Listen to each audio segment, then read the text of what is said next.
تاسو ته شمولیتونو خبرې وکړم پېښور ښار کې واقعي ده ټول شمولیتونه سلسله شروع شوې ده او دې نه دا اندازه کېږي چې د خلکو سترګې قومي وطن پارټۍ اړخ ته دي او موږ دا ګڼو چې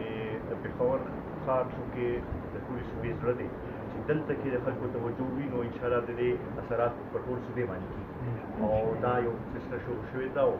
موجوده حکمرانانو نه خلک ډک شوي دي خصوصا وګورو د هغوی معاشي پالیسۍ چې دي هغې هر څوک ټکټ کړي او دا کوم د ګرانۍ لهر چې دی هغه شروع شوی دی زما خیال ده هر یو کس دې نه متاثره شوی تېر کله چې بجټ هم پېښ شو موږ هغه وخت کې دې طرف ته اشاره کړې وه چې د دې په نتیجه کې به ګراني راځي نن هغه خبره زموږ صحیح ثابت کېږي لګیا ده هغه وخت سره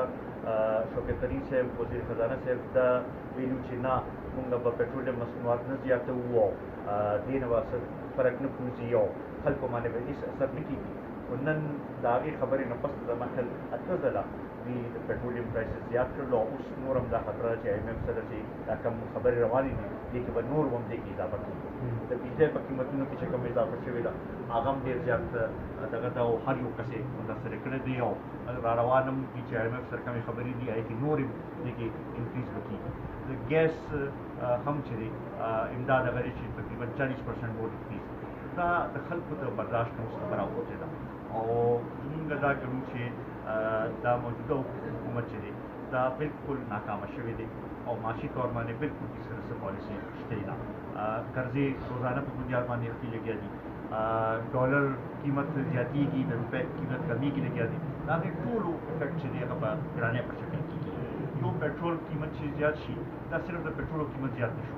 دې سره د کرایې به زیاتېږي دې سره ټرانسپورټیشن زیاتېږي او د هغې اثر په هر چا باندې راکېږي دا سلسله که همداسې جاري وه دا به د خلکو دغه نه وځي او دې په حوالې سره قومي وطن پارټۍ احتجاجونو سلسله شروع کړې ده نن هم سوات کې زموږ ملګرو احتجاج کړی دی په شانګله کې زموږ ملګرو احتجاج کړی دی په پېښور کې هم یو څو ورځو کې دننه موږ احتجاج کوو لګیا وو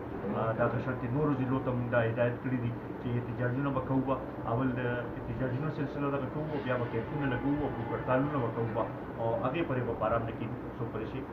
دا سلسله ودرېدلې ده